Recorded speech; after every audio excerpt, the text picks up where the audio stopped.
حج کی تیاری میں 3 کام بڑے اہم ہیں۔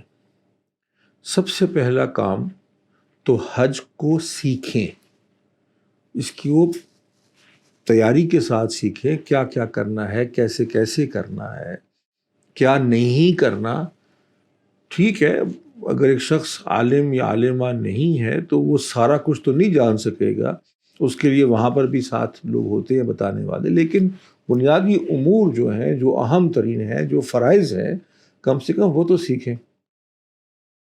دوسرا، تیاری میں کسی پرانے حاجی سے، اور اتنا پرانا نہیں، یعنی کہ 1-2 سال پہلے جس نے کیا ہو، اس سے وہاں کے احوال بھی دریافت کیجئے کہ کیسے وہاں پہ مشکلات آ سکتی ہیں، کون کون سی تیاری کرنی ہے۔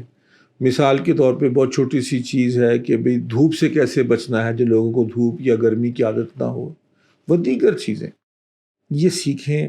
تجربات بھی لوگوں سے جو ہوا ہے ان کا وہ بھی سیکھیں۔ تو ایک تو اس کو سیکھیں۔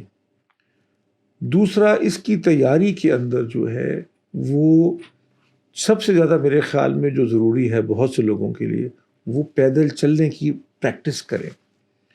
پیدل چلنا ہوتا ہے خاصا۔ اگر آپ اپنے ملک میں اور شہر میں پیدل چلتے ہیں تو شاید اتنا نہ چلتے ہوں روزانہ کی بنیاد پہ جتنا کہ وہاں پہ چلنا ہوتا ہے۔ چنانچہ پیدل چلنا بھی کریں اور کوشش کریں کہ ننگے پاؤں چلیں، یا چپل وغیرہ جو وہاں آپ نے پہننی ہے اس چپل کو استعمال کر کے، تو وہ والی چپل پہن کے چلیں پیدل، تاکہ آپ کو چلنے کی عادت ہو۔ اپنی صحت کا خیال رکھیں، یہ مضبوط لوگوں کا کام ہے۔ اپنا خیال رکھیے، اپنی صحت کو اچھا رکھیے۔ اور آخر میں اور سب سے اہم، اپنی نیت کی پاکیزگی۔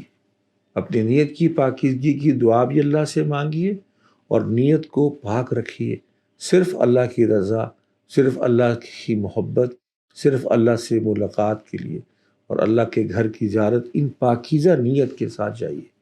اللہ تعالی ہماری نیتوں کو پاکیزہ بنائے، اگر اس میں کوئی ٹیڑھ آئے تو اللہ تعالیٰ اس کو پاک فرما دے اور قبول فرمائے۔